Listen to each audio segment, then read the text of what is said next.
suddenly China found themselves in the most advanced EV market in the world. It basically. That's China. Season 2. Season 2. We did 8 episodes first, so I guess that's season 1. Yeah, so we're moving in today because at least we got aircon. Yeah. It's still cooling down. It'll take a while, but I think it'll be alright. Episode 9, Cars and Coconut. Subhash just came back from China. China. We'll grow larger. Right.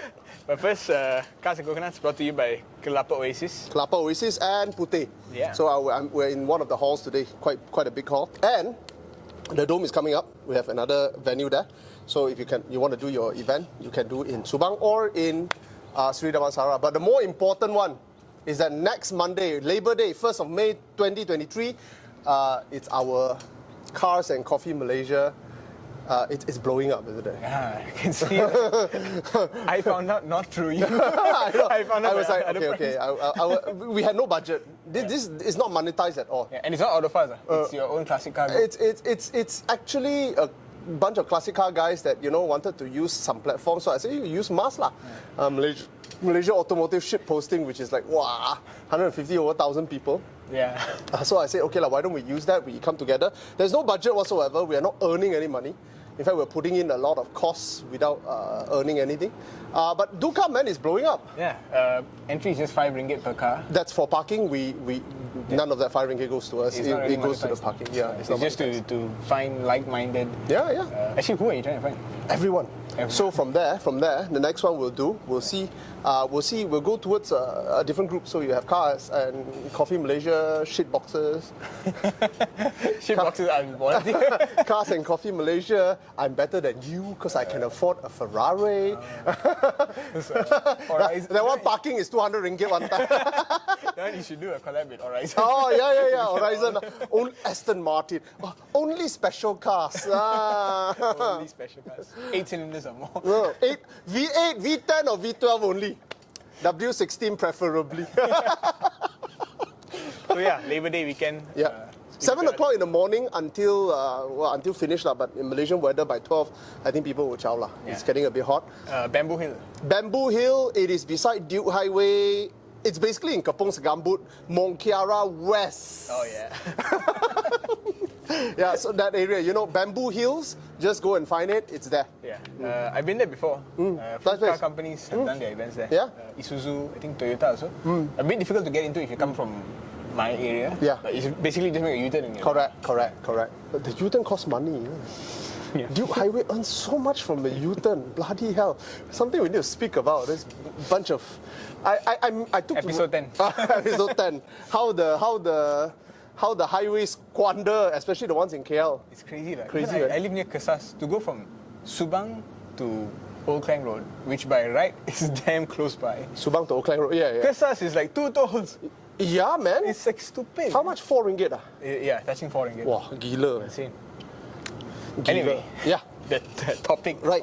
Topic of today. Yeah. China will grow larger. Basically, since the last time you saw me, I've been brainwashed. So what happened was Chery wanted to sponsor a trip to China for the Shanghai Auto Show. Chery, that Chery QQ. Chery QQ. That Chery that you laugh at, the Chery with the E-Star. Yeah. E-Star, Maxim. Yeah. Maxim, QQ, yeah. Tigo. That one that you never took seriously. But apparently, a few people bought. Oh, yeah. Yeah. You still see a few. I see the E-Star. But I see them being abandoned also. I see them in kampongs, paint faded, still running, but so that was... I remember you were complaining about the seat mechanism. Oh yeah, that was my first test car actually. Oh, is it? Chery Maxim. The first day I joined DSF. Oh. It's like, come let me give you a test car.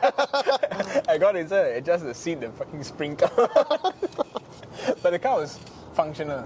And at that time already I could see that, okay, they are getting better. Right. They are no longer knockoff, like cheap knockoff. They were still slightly knockoff in some places. It's still very rough around the edges. It's still rough around the edges, but if the price is good enough, you can use it, and you can junk it lah.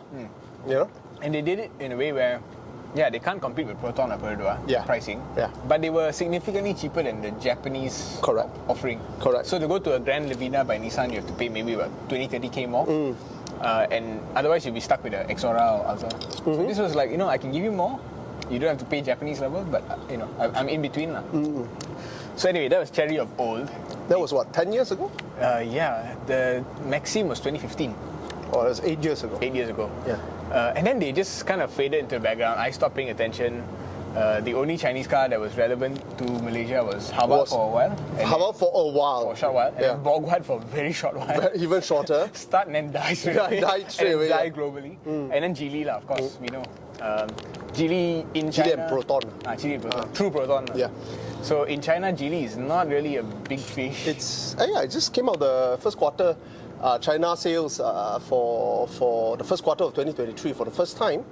All 5 top seller. Yeah. All 4 of them are local brands. There's only one amongst them that is not local, which is VW. But it's also SAIC. Ichi, SAIC, VW. Yeah. But the other 4, you have all BYD. You have what else? You have Geely was number 5 or 4. Geely was number 4. So it wasn't shit lah. But they're not top. In 2018, they were not top. They were not top. Like yeah. top 10 maybe, but Yeah. they were not top 5. Yeah. Now they are almost. I mean, they are always in the top 5 of something lah. Yeah, they're getting there lah. They are basically at this point. I would say they are leading in some areas that. After this trip, I think the others can pay attention to. I think China provides a very interesting case study. You see, companies like SAIC or Beijing one, the Ichi, what is it called? Beijing is BAIC. BAIC, which is the first one, is it? I think so. No, FAW. FAW. FAW is the first one. It's The Beijing one. also. I think they're based in Beijing. All these are semi-government linked. That means they are government initiative, forcing foreign company to joint venture, build existing cars and whatnot. Even Chery also. Yeah, even Chery also like that, right? Yeah. But here's the thing, there are 2 companies that are not like that in the top 5 now in China. One is Geely. Geely is literally a private, of course, politically connected. Yeah. But the reality is he is basically not a government initiative, not pushed by government. He went through what we all know the story of how he hired a tractor to destroy his whole launching of his new car because nobody gave him face to this level, all in one lifetime, Yeah. We are talking about Hondas and Toyotas. They are talking about 2 generations of people, Yeah. but this is in one lifetime. From having a tractor crash his car to now Proton and Lotus and whatnot, you name it, and Volvo. Yeah, and Volvo. There's another one, BYD. BYD is top in China now. Warren Buffett invested in many BYD. years ago. Yeah, many years ago. In fact, after Warren Buffett invested, the company actually went down. Oh. The company actually went down. Then eventually went back up with the introduction of the Blade battery and whatnot. So 2 private companies, non-government initiative, non-government funded, not state-owned, privately owned, are now in the top 5. Yes. It's amazing. I have something to say that is slightly, not to say negative, but basically a devil's advocate thing, which I got from my Malaysian Chinese journalist, not from a Western perspective, which is that both BYD and Geely, even though they are privately owned, the people who are key are still state. But all businesses in China, when you reach a certain state, you have to. You are required in your board of directors to have a member that represents the CCP. Yeah. It's a very different way of doing things because I mean, the West like to say that they are not connected, but they are. They are very connected. You look at Porsche's board of directors; they're very important. Old money. Correct. Von. Correct. And this old money people. funds the election, which feeds back to the system. Correct. And in fact here it's illegal, but in the US it's open. Yeah. It's illegal. Yeah. It's called a different thing there. I think it's called lobbies there. It's called lobbying. Yeah. You have an entire industry like that there. But in China, they just say, well, what's wrong with that? This is a one-party state. The party needs to basically have a hand in all this. It's not just profit. Sure, it may be profit-oriented, but it's also control. Yeah. It's what direction you're going. Are you in line with the direction that the country wants to go? So there is no public-private distinction as clear in China as it is in, for example, Malaysia or the West. Yeah. Of course, there is a danger, and we see that as well, because the government-linked, direct, government-owned or state-owned, they're not performing as well as the privateers. Yeah. You realize that? They don't respond to changes as fast. And very they always interesting. take the lead from the private ones. And I see that a lot on my Chery trip this time. So tell us about your cherry trip, man. So my cherry So trip. that cherry that you thought was shit was quietly doing work in China. Yeah, and they've been the top exporter Yeah. of Chinese automobiles for 20 years. Huh? To where? To South America. Okay. To Oh, there's a lot of cherries there. Yeah, a lot. Wait, before we continue. Cherry, how many brands do they have? That's the thing. In China, they have, I think, only 3. There's one very low cost one which starts with C. They actually have a few smaller ones with Singapore. There's one Kerry, Okay. K-A-R-R-Y, Okay. which is vans and Okay. lower budget Okay. stuff. The C one, I can't remember the name. But the mainstay, the one where they sell the biggest volume, is Chery. Cherry lah. Just Chery. They literally call it cherry. And Okay. then in between the cheap ones and the expensive one, they have another one called Jet Tour. Jet-Tour. Jet It's Tour. a new name, is It's it? a new name. It came out in the Okay. last 4 years. I think. Okay. And it's doing pretty well in China. Okay. Also. It's one of those like aspirational value brands. So it's a bit- like a Skoda. Okay. You know, it's got some design elements, but it's cheaper than your. Okay, Volkswagen. okay, I see. And then above Chery, they have a brand called Exceed, which is Oh. targeted at the European market. Oh, wow. Okay. I think they sell it. I saw a few running in China, but the demographic is Europe. European. And these are okay. basically the same cars that are sold by Chery. So like the Chery 7, Chery 8, Tiggo 7, Tiggo 8. They just rebadge it, resculpt the exterior. Basically, it's Skin lah. Skin, reskin. Skin. It's a reskin. Same engineering, Same mechanicals. reskin. I presume the specs will be a bit different as well. Yes, the emissions and all that. Blah, blah, blah. But when you look at it, you wouldn't think it's the same car. Oh, okay. Okay. So they have these. So it's not like X70 is a Porsche kind of It's situation. more than that. It's more than that. It's more than that. Okay. It's not to the point where it's a grille change. It's body panel change, interior parts here and there change. you Okay. know.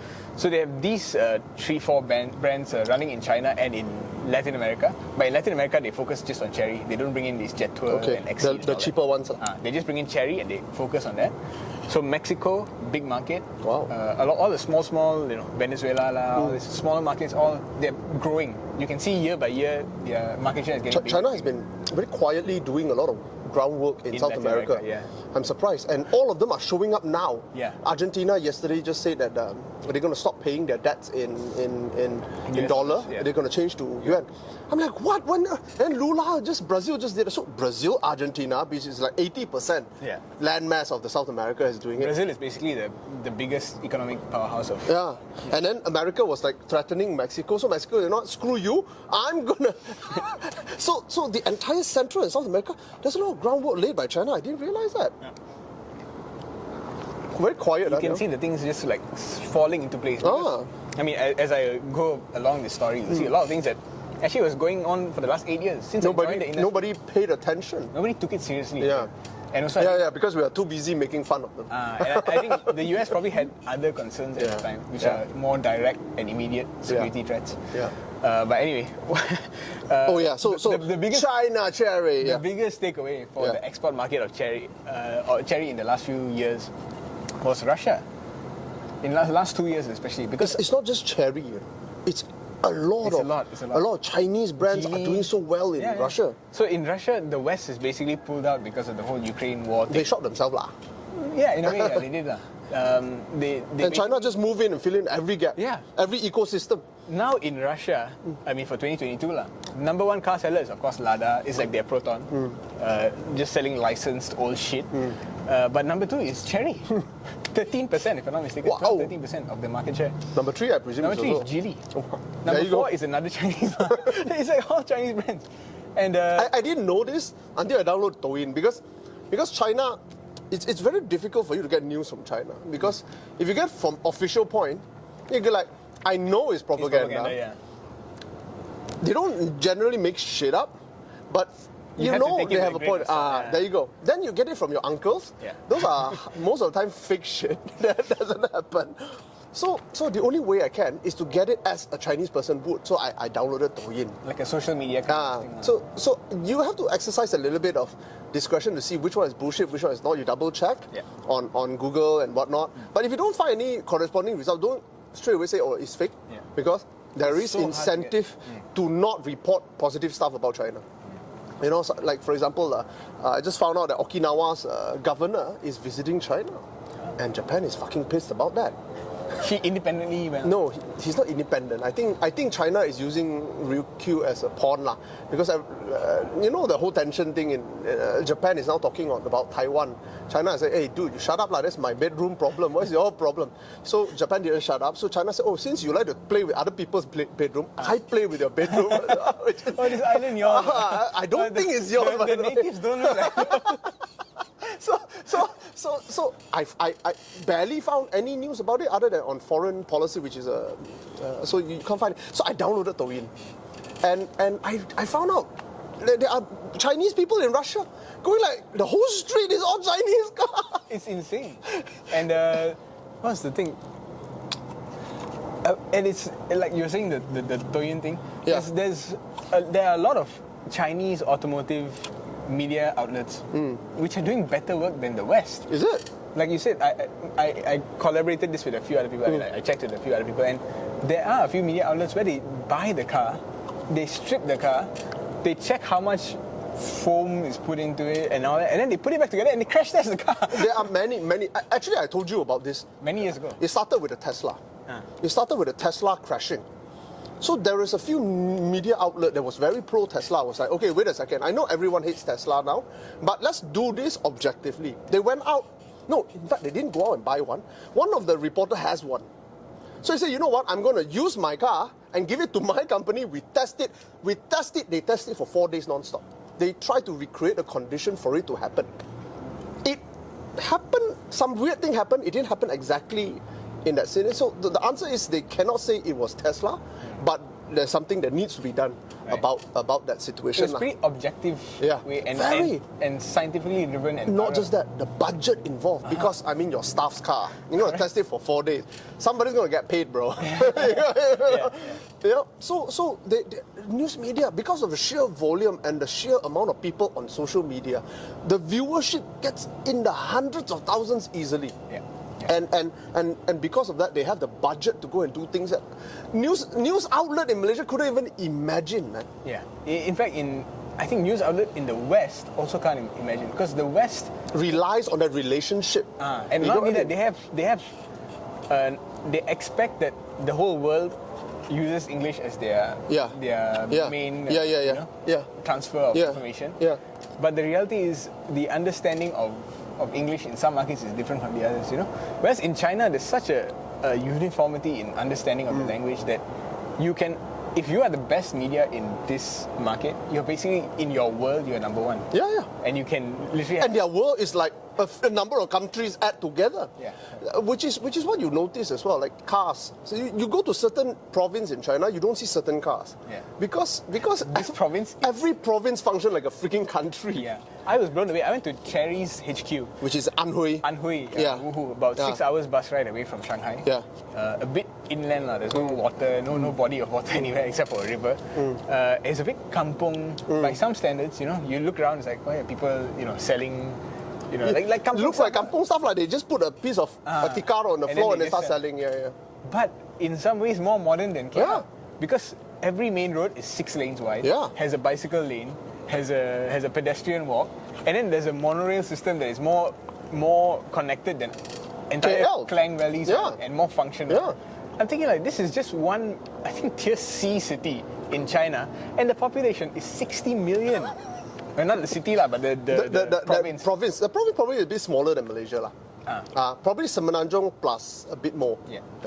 But the population is twice. Yeah. So and one car company has. It's headquartered there. So other car company, you don't come to my turn. You can. I did see a few like BYDs, GTs and all that. Yeah. But a good 80% will be Cherries. Cherries. Yeah. And it's a similar situation in every small province, where they have, okay, this is my city's car, so I buy this car.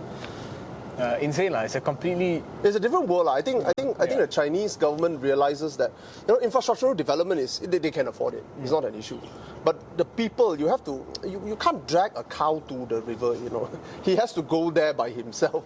You get what I mean? So you have to educate them, and it takes time. Yeah, so that's why you see that contrast that you see in China. You within probably an hour or half an hour drive outside of Wuhu, the city, you'll probably get like, untouched for hundreds of years of village. And the fella just carry his bamboo shoot that he collected that morning, took a bus, put a tikka in the city, and then he starts selling.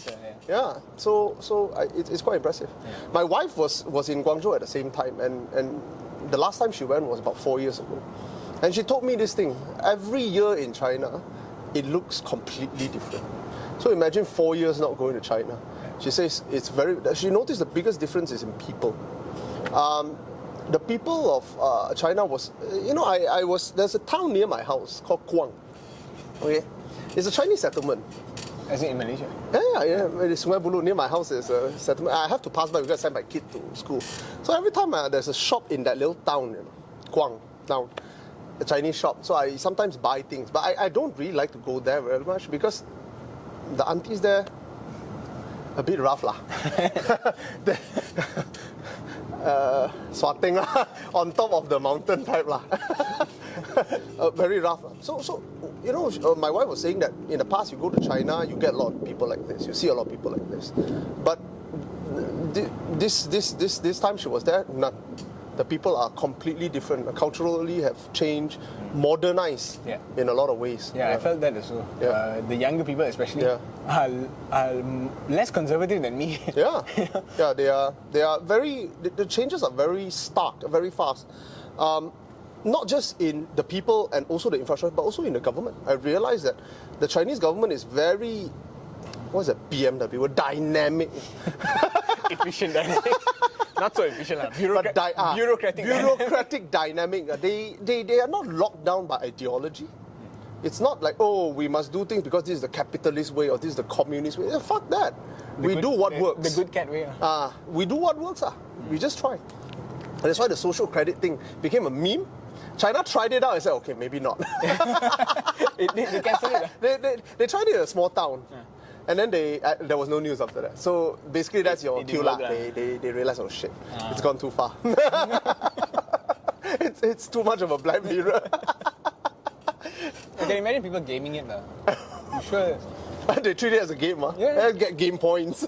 Correct. Then you basically, every day put Chairman Mao picture. Every game points. Every day out there looking for people to help. Before you help, people see whether got CCTV camera. I'm sure your face to the CCTV. Then go and help people. Then you print your face off, give it to people to go and wear, and then you pay them money, and then your social credit go up. Because this guy is helping people all over the city. Yeah, that was the idea. That was the original idea. I think they realized it doesn't work, so they stopped it. Yeah. Some things you cannot control. Yeah, you cannot. Yeah. But for me, the last time I went to China was when was this? 2018. Before Beijing, COVID lah. Beijing Auto Show. 5 years ago. Yeah, a long time. And back then I was wowed because I was like, what are all these brands? Yeah. There's so many brands. Yeah. The concept cars look very cool. Yeah. But the production cars look like, this is like Haval level, Volkswagen level. Nothing too impressive. Build quality was there. But I was like, if this is going to be 90K, I'd rather spend another 20K to buy a Japanese. Because you don't know what is going on. The design is nice, but that's all. And Chinese cars, even dating back to like the Chery, E-Star and all that, the design was acceptable. Okay lah. But it was the things that went wrong later that is the spring that flew off. The spring that flew. That's what you pay for. That's what you did not pay for. That's what you did not pay for. Yeah, the QC and all that. Yeah. But this time was completely, my whole worldview was shifted, man. Because the first couple of days was in Shanghai Auto Show. And there were still a lot of brands, even more brands that I've never heard of before. In fact, I just did an article today on DSF about all these brands that Malaysians have never heard of before. We did something similar a while back. I think during MCO or right before MCO. We had a collection of all the brands in China. Remember that little chart? The chart. Yeah. It's crazy, right? Yeah. These brands that I put up, these 9 brands, were not even in the chart. I think some of them were not in the chart.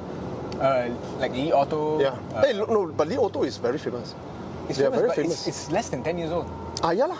It's very young. And they only started making cars. The fella, the Li Xiang fella, the fella behind Li Auto, he was with BYD or he was. He had a big backer. He had a big backer. Then there was a directional differences. So he went off by himself and made Li Auto. Li Auto, Li 1. No flare. Yeah. Zero flare. All competence. Yeah. And it's sold like hell. It's just way too big, the car. I mean, it's way too big. All range extenders. All Li are range extenders. Because he was using his brain, you see. The fella was a his rationale. He was realistic. Yeah, he was realistic. Basically, you rely on 100% EV. You can only live in the coast of China. Yeah. You cannot go inland. Yeah. Same story in Malaysia. You want to go Kelantan, good luck, bro. This Hari Raya, a lot of people got Volvo C40s. Oh, died? Yeah, Hari Raya. Died lah. I just watching my Insta stories, seeing how they cope with it. Oh. Well, all reach like charging station, 8% battery left. Oh, like, yo, die, yo. How lah? I mean, it's cool to come back in an EV, but I would not take the Yeah, the risk. amount of traffic jam, way. Can be done, but you're just sweating the whole time. Yeah. Thinking if I reach there, my whole family has to sit in the car suffer. for half an If you hour. do it by yourself, it's okay. Then you die, then you call a tow truck lah. Yeah. You spend a bit of money lah. But if your whole family is with you, cannot lah, bro. Yeah. Cannot. Range extender is a must. Yeah. For now, for the next 5-6 years, range extender is the way to go. Yeah. Besides Li Auto, Yeah. Leap Moto. What the hell is that? But apparently they had lots of orders of their electric car in the first. Wow. Yeah.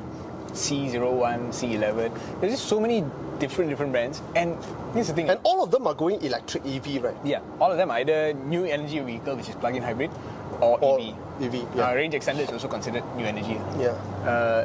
And all of them look freaking good. Yeah. They all look like Porsche. Have you seen a Chinese look yet?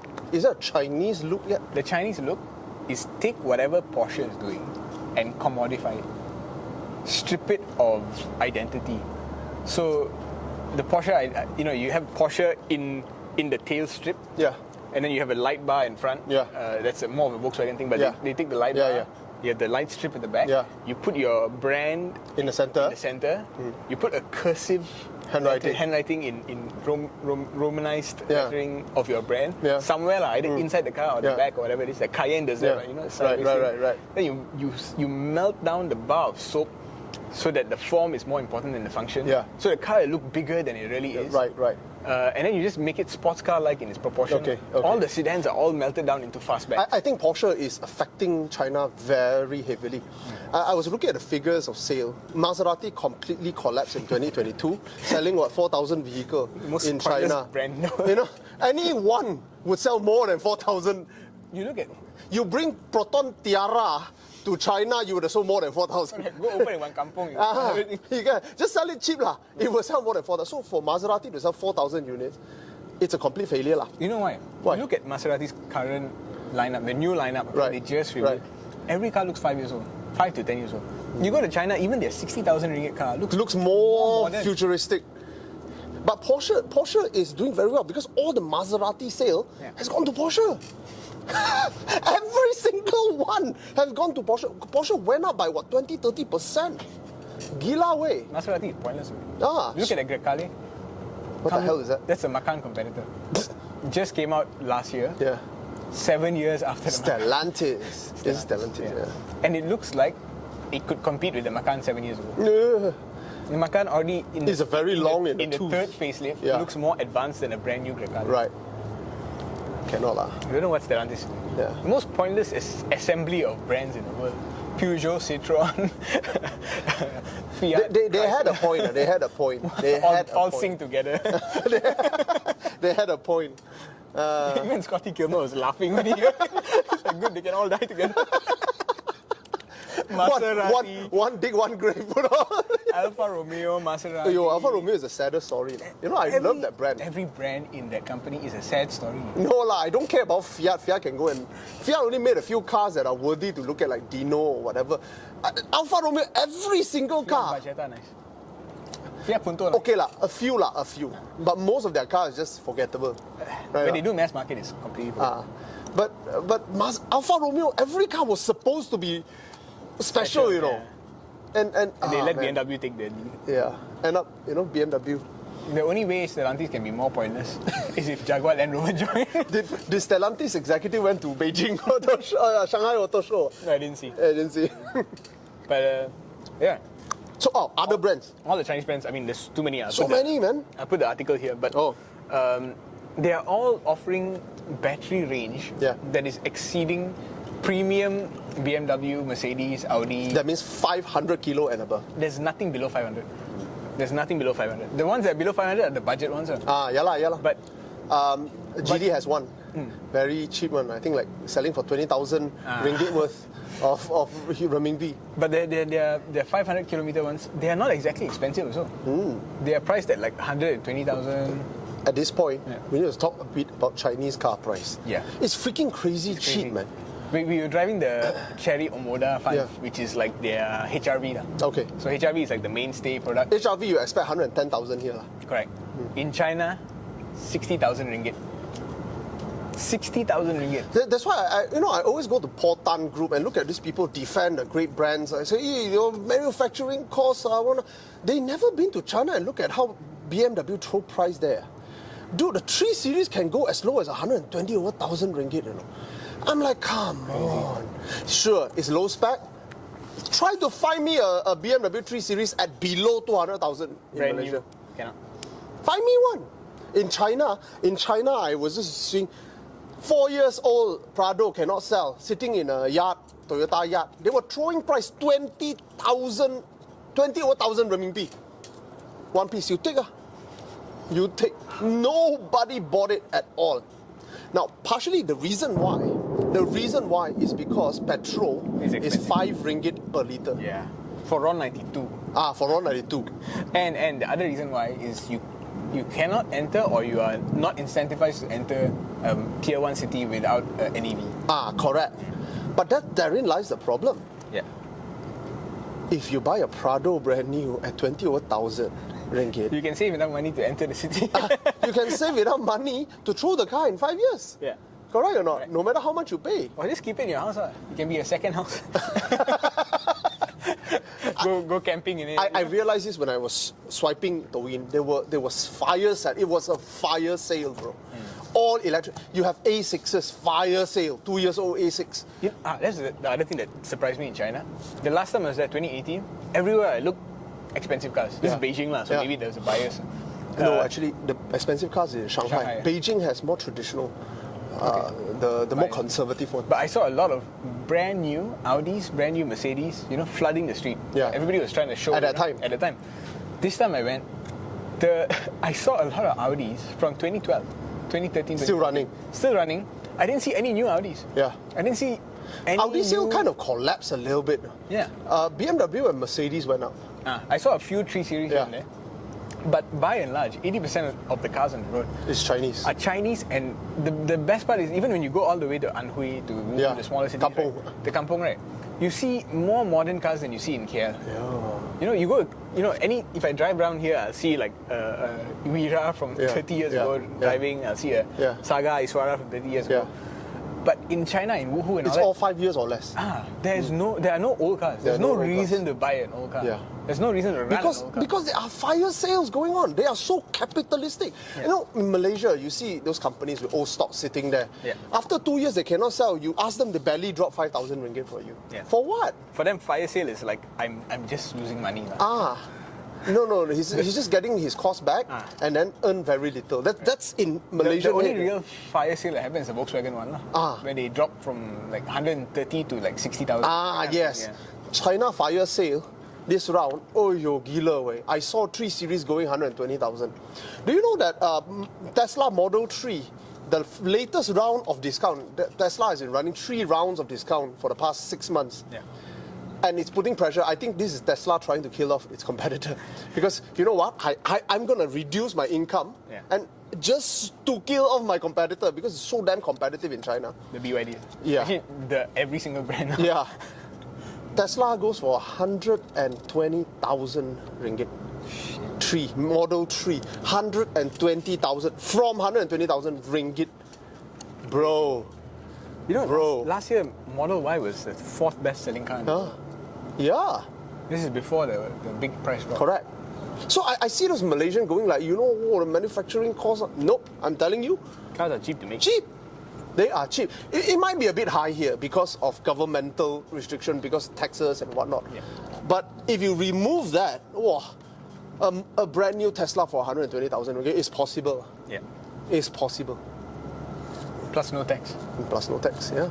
So my theory for why Tesla is doing this is because once the Chinese manufacturers come out to play in the export market, the only brand that can kill them is Tesla.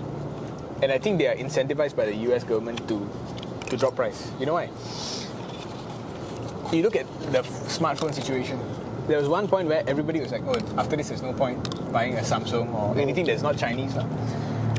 But there's one brand that is basically single-handedly holding back the Chinese, which is Apple. Apple.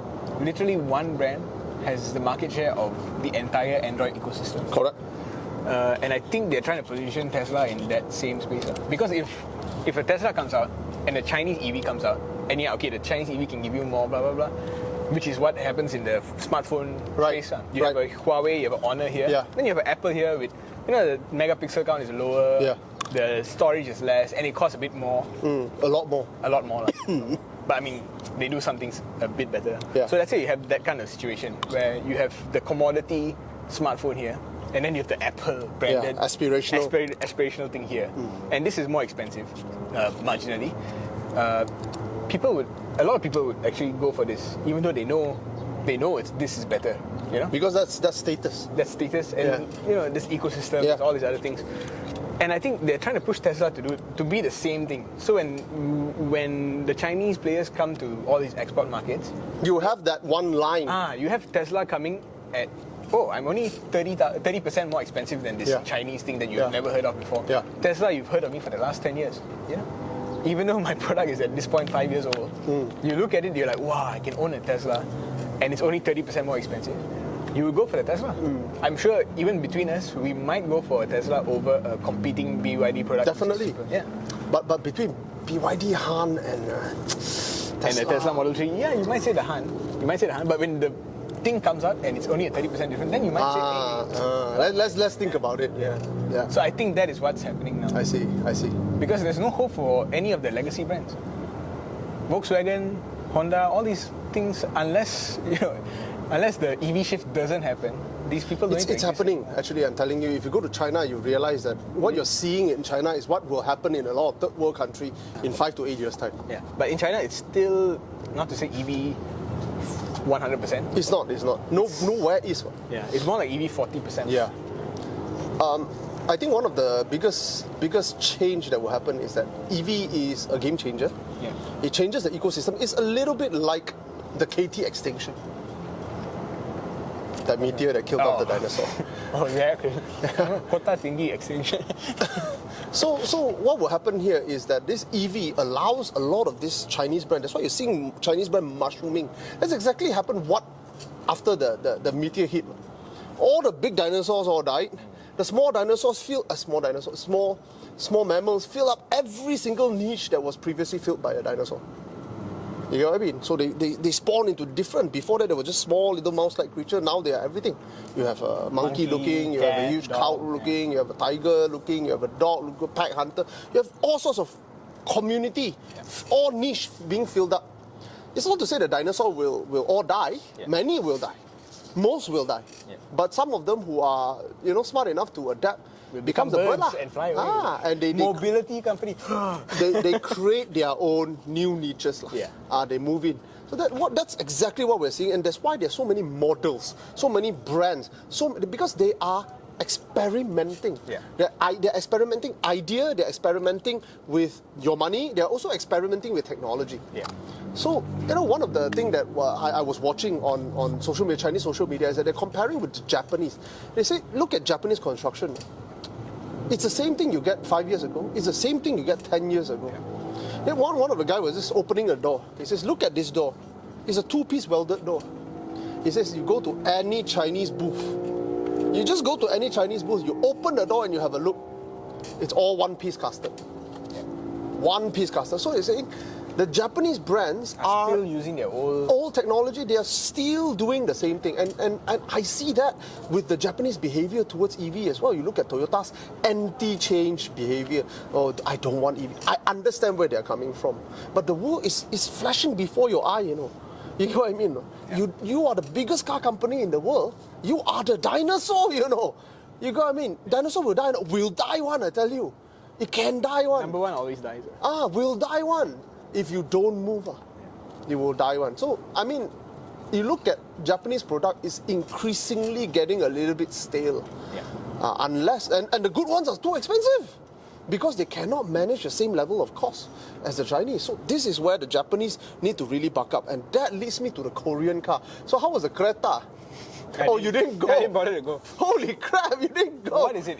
It's a car. It's a HRV level. It's a CRV fighter. WRV level. What the heck is a WRV? It's a car made for Indonesian market. Oh, is it? And no wonder the back looks so odd. The front is all the proper sportage. Suddenly, What happened with the back? I don't know. But Okay, this is not a car made for development. Okay, so it's for Southeast Asia. It's for Southeast Asia. It's for India. Okay. It is priced at 150,000. It's the most pointless thing Hyundai has done in a while. Why did they bother? Why did Simon Darby bother? I don't know. I think they got too much money after they introduced the Ioniq. It's like, let's see what else we can do. Because, I mean, it's a sign when your Kona is not selling. Don't bother bringing in the... Kona is not selling, isn't it? I barely see any. Barely see any Konas.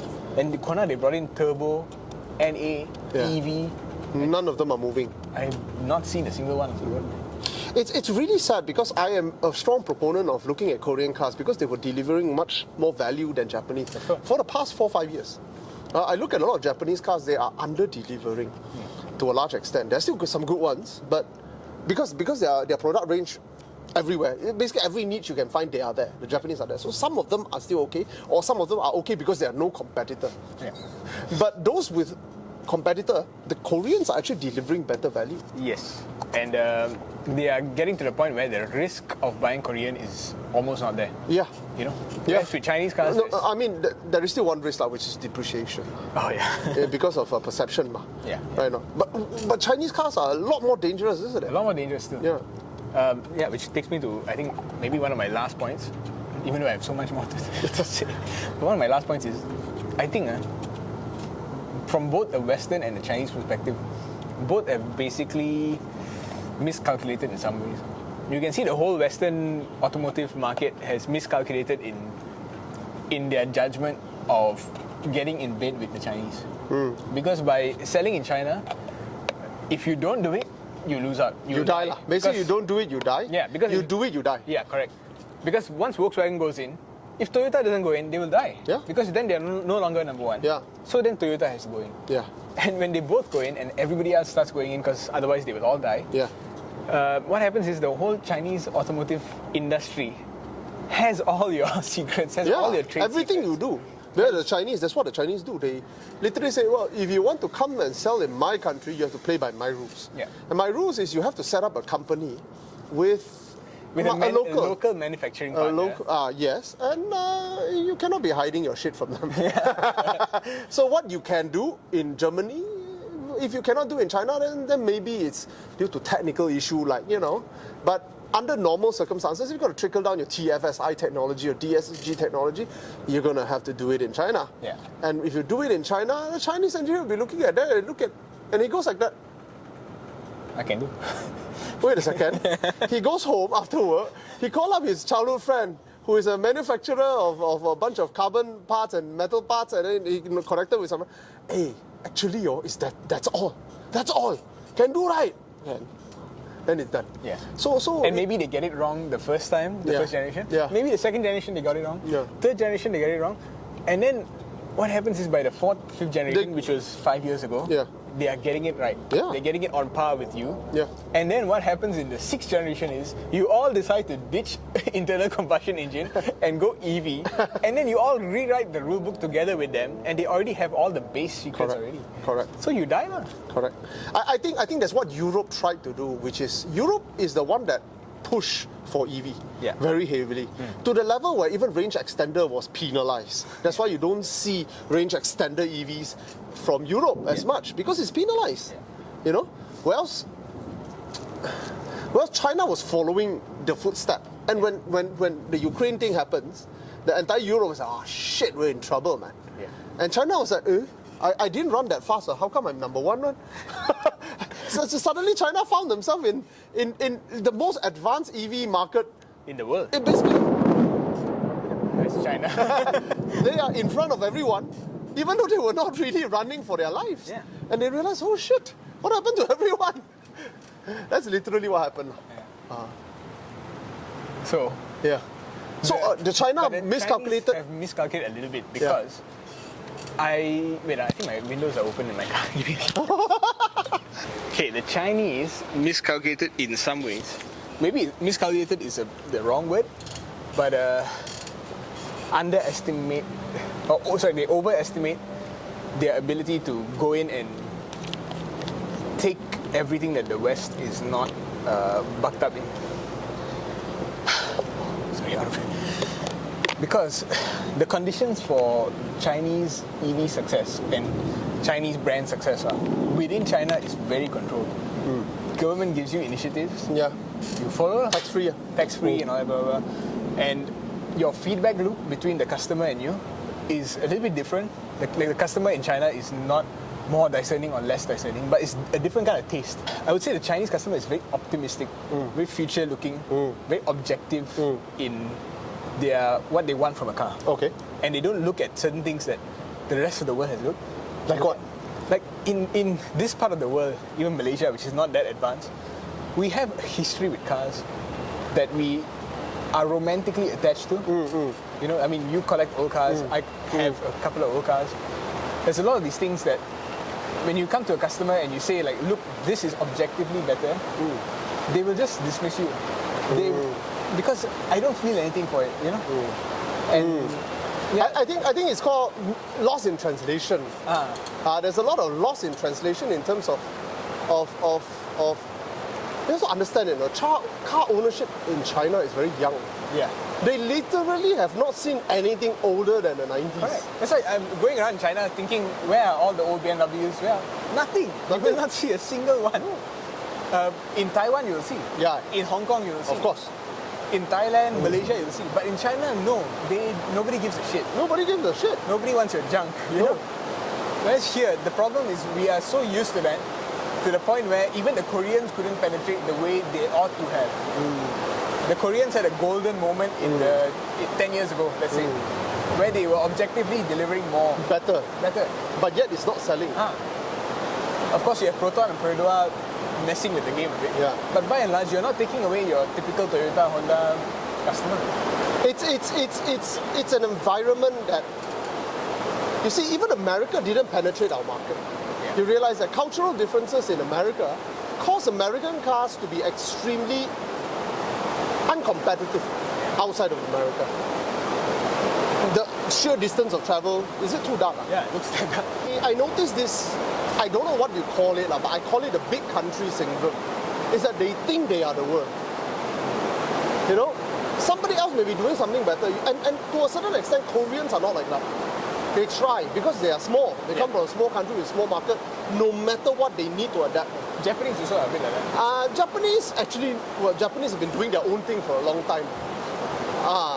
But they wrote the rules for most third world country. Yeah. Americans, they say, what the fuck is wrong with you? I do it this way. Why don't you like my product? Yeah. And I'm getting a little bit like that with the Chinese as well. The Chinese are like, hello, this is the best, the most forward. You go to Canton Fair, these things will not see the light of day for the next 5 years. These are the things in their head, you know. I am in front of the world 5 years. Yeah. And I'm putting it there, and you can get it. You will see the next BMW in the next model. Yeah. But that's not what this guy here wants. Maybe he doesn't live in that environment, so this competition meant nothing to him. You know? Yeah. You get what I mean? So you get that a bit, especially with the Chinese. There's a lot of this, you know, I'm the fucking center of the world. Yeah. You know, why do I need to listen to you? And in a way, it is true because they are writing the rules for EV now. With the exception of Tesla and what Tesla is doing, but you see, Tesla hasn't come up with a new model since for a while, isn't it? Why? I don't know. If you don't come up with a new model, how are you going to write the rules? Maybe that's the rule that they're writing. Because in the old car world, in the ICE car you world, have to keep coming up with a new model. Every 5 years is a new model. For them, it's like, no need. I made one evergreen design. I'll sell it for 20, 30 years until the technology has really evolved. And To be honest, the technology in the EV has not really evolved that much since the Model S. It hasn't. Only relating to battery safety. Battery chemistry, which you can take out and swap. It's something you can make changes in your next update. Right. You get what I mean? By and large, they have written the rules of EVs. The skateboard platform, Yeah. dual motor, Front all-wheel and drive, back. that kind of thing. All that is written by Tesla. Yeah. So there's no reason to change. Right? But I got that vibe from Chery a little bit because we were looking at their products and cars like the Omoda 5, Tiggo 8, they are impressive. They are more impressive than Volkswagen level. I'm telling you that. You go in a Tiggo 8, the first thing you feel is not, oh, this is like a Volkswagen. No, this is like a Volkswagen Plus with Mercedes-Benz flair in design. But of course, the drive is not there. Okay. Chinese cars all have this weird quality in their drive, which is the car must be comfortable. Cannot ride hard. Cannot ride hard. And then when you take a corner, everything just They're just all over the place. all over the place. Have you seen their roads? The roads are All straight, very right? straight, very flat, Yeah. but not the most perfect roads in the world. They're not So that's why autobahn. they don't turn. They don't turn. Everything is just straight. It's all straight, and the only turn you do is 90 degrees. Yeah. So no matter what, you're gonna slow to a stop, and then you're gonna turn. So their cars all have this very weird flavor to them. You don't have BMW dynamics. And then the steering wheel also is lame. And then accelerator is either fast or economy. So you have a few weirdnesses about it. But in their mind, they have benchmarked themselves not to the Japanese, but to the Germans. Or I mean, to the luxury. I get that from the Chinese. They look at Japanese car, they go like, no point. What is the point of this car? I can do the luxury stuff for the price of that. Yeah. So why don't I just do the luxury which is very stuff? interesting because that's what the Koreans benchmark against as well. They But don't. the Koreans took dynamics into that. Yes, the BMW dynamics. Yeah. So actually the Koreans are the sweet spot now because they are. But nobody wants to buy them. But But America loves them. Yeah. Loves the Koreans. So the problem is like after we test drove all the cars, we were like, okay, these are impressive. What's your expected price point? And they were like, we're coming to kill Honda. And I'm like, are you sure you can do that? I tell you what, there is one way if they realize how they can kill Honda, is that they have to bribe the government. Because in Malaysia, how much you can sell sometimes doesn't depend on you. Yeah, it's about your relationship with the government. And if you can tell the government, you know what, China's going to invade you. The Prime Minister, if I'm not mistaken, either the Prime Minister or the meeting minister went to visit Chery. Oh, is it? So maybe it's already happening. You see, basically it works like this. They're going to tell the Malaysian Minister of International Trade, we're going to invade you if you don't let us sell at the price we want. I'm not asking for any special treatment. Yeah. Just do you want to die? Just don't give me all this bullshit. Is you cannot sell cheaper than this, cheaper than that. Yeah. I have a manufacturing capability of making a car at 2.5 ringgit. I want to sell it at 50,000. Yeah. You will allow me to sell it at 50,000. You can tax me this much as long because as after all, Proton is also owned by a China guy, and he's going to tell his boss he's going to invade you. Allow him to sell at the price you want. It's the only way they can do it is in But the reality is this: there's a lot of resistance. Yeah. But I think there's only one way China car can win. You see, China car Proton is delivering X50 and X70. Yeah. Partially because of Proton support the name. The issue now is support. So you must have adequate support. That's number one. Spare parts, service center, you name it Which Proton is not the best then. But still selling. So what you need is you need a semblance of support. Yeah. You need to have service center seen everywhere Chery is doing 30 plus. There you go. So that's one. Your spare part cannot be completely messed up Yeah. Don't do Proton. You don't do a Proton is okay. Anything better than a Proton is okay. Even if you do a Proton still sells. Yeah. But the most important factor is price. Why X70 sell is because it's 110,000 ringgit. Why X50 sell? Because it's 100,000 ringgit. Because they are priced one segment below what they are. So Malaysian is a very price sensitive market. Yeah. I remember in the 90s there was a period of time Citroen ZX was popping up everywhere. Yeah. Even I wanted one. Why? Price. Yeah. And there was a point where Peugeot 207cc was everywhere. Yeah, price. Kia Forte Yeah, at one point was everywhere. price. 80,000 for a C segment. Correct.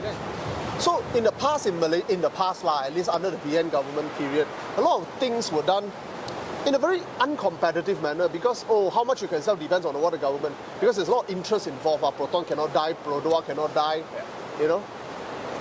Let's remove that. If you remove that, and let's say you can get the Chery, what is it called? Tiggo 8 or Moda 5. at 120,000, which is say about 10 plus higher than an X50. It will fly, man. For every 2 X50, they will sell one. I think that's the price they're coming in. Ah, Moda 5. basically, for every 2. So now you are 13, 15, let's say you're 15,000 more expensive. That means you are give or take about 8% higher. Say lah, 10% more expensive. So what you need to do with that 10% is you need to give free service and longer warranty. That's all you need to do. Which is what they're doing. They're that's all you need to do. 10-year warranty. So with that done, every 2 X50 sold, you sell 1 Tiggo, that's a success. Yeah. That's a success because Tiggo, X50 is considered a local car brand. So if every 2 they deliver, you deliver 1, you kill Honda. You kill Honda, you kill Toyota. You kill Mazda. Mazda's still doing well here. Surprisingly. Surprisingly. After the CKD, the CX-30. Wow, move on. How much is it now? 125, I think. You see that? So basically, you can reach 120 one. You can reach 120, but you got to give a bit more lah. Yeah. So service, either service, support, warranty, or buyback. Yeah. I believe they can do it because Malaysian cares nothing else other than price. They will tell you, I care about spare parts, I care about bullshit. You ask a BMW 3 Series to sell at 150,000, you see everywhere it will be a BMW 3 Series. And you will say, where can a BMW 3 Series be? China can do it.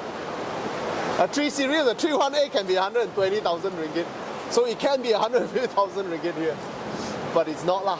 So I think this is why I think China has one advantage that Korea never had. They have that stick. The political stick. The political stick. Because businesses in China is so linked with politics.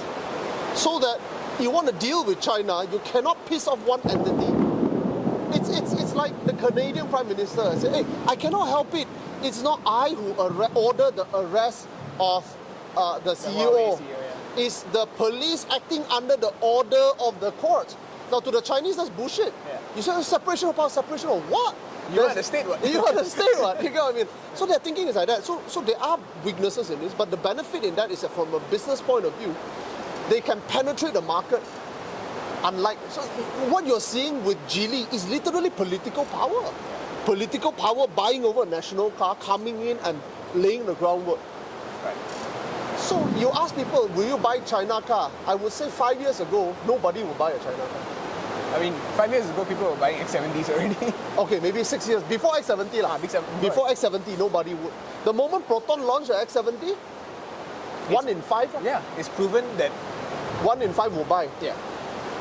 Today, I would say 1 in 2. Possible. You know what I mean? And by the time Chery comes in, 8 in 10. Yeah. You get what I mean? So I think it's going to move very fast, and it's possible as long as the pricing is right. Malaysia very price sensitive. Anything else you want to add?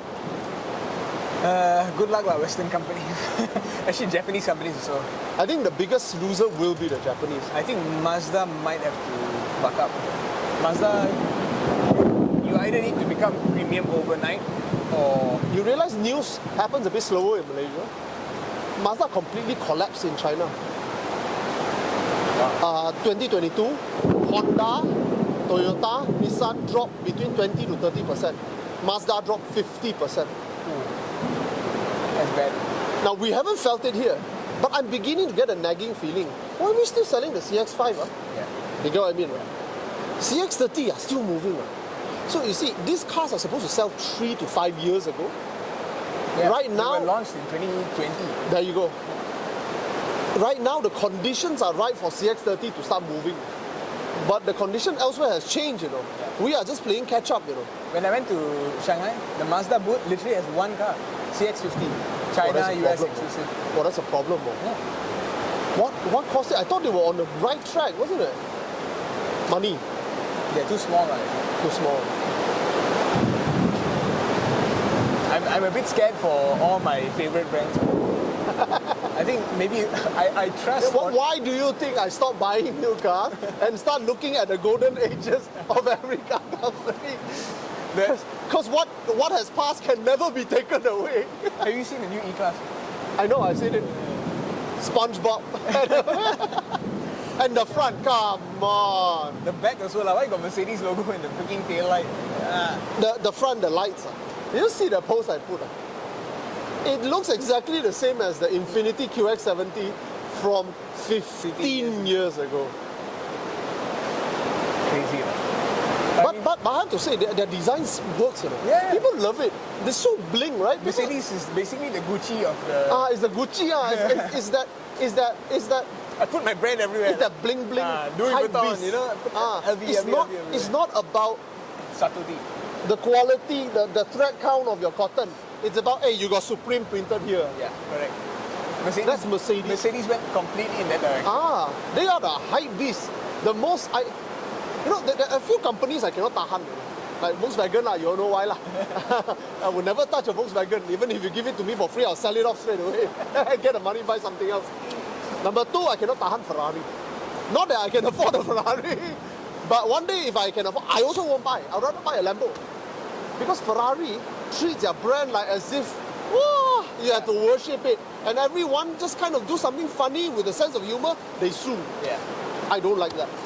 I really don't like that. And Mercedes is getting there. Yeah. Mercedes is reaching a level where it's starting to piss me off.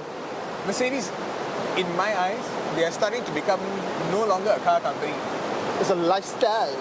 They are a profit-making company. They literally sold off their entire Indonesian production and retail business to a dealership. Because they probably looked at it and said, making too little money here. Don't want to bother. Every market where their margin is not... This is a problem because money matters. Always matters, of course. But when you have built a brand, money is not the most important thing. This is what I always tell people. Like why I'm so angry with Supra. It's not because the Supra is not great. I'm sure it's great. Yeah. It's built by BMW after all. And even Jason Kamisa says it punches above its weight class. It does. And the 400Z, the new Z, loses slower, in every rubrics to the Supra. But I would rather pay more for a 400Z than pay less for a Supra. There is a reason why. It's because it's not always about money.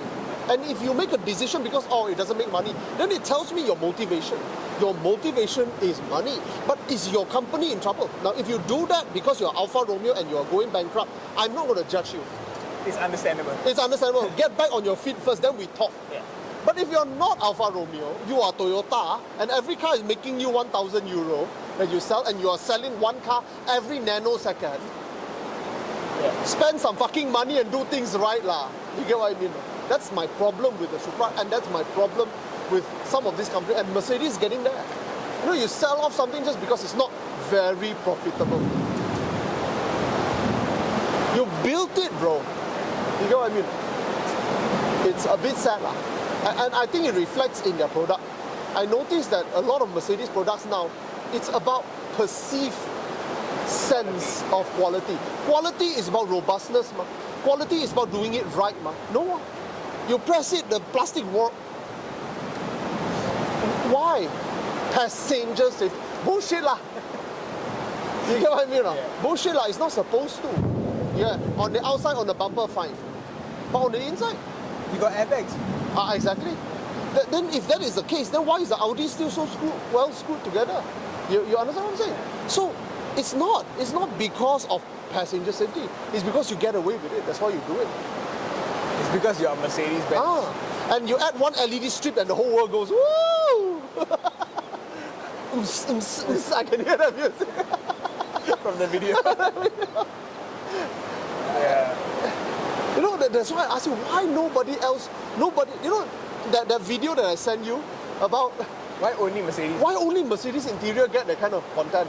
It's because Mercedes is the only one that is the most bling, the most hype beast, the most shallow kind of people. Yeah. If they don't know anything about car and they see, they'll say, I like that. Yeah. I want that now. But I have to admit, I drove the EQE.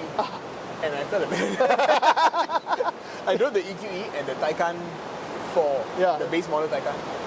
Taycan was nice, you know, like Yeah. sports car, Yeah. blah, blah, blah. After a while, I was like, fuck, I want to be back in the EQE. EQE was just like hype beast, Mercedes-Benz logo everywhere. The next step would be the LED light will pulse to the music's beat. Ah, I tell you, that's the direction Mercedes will do next. Yeah.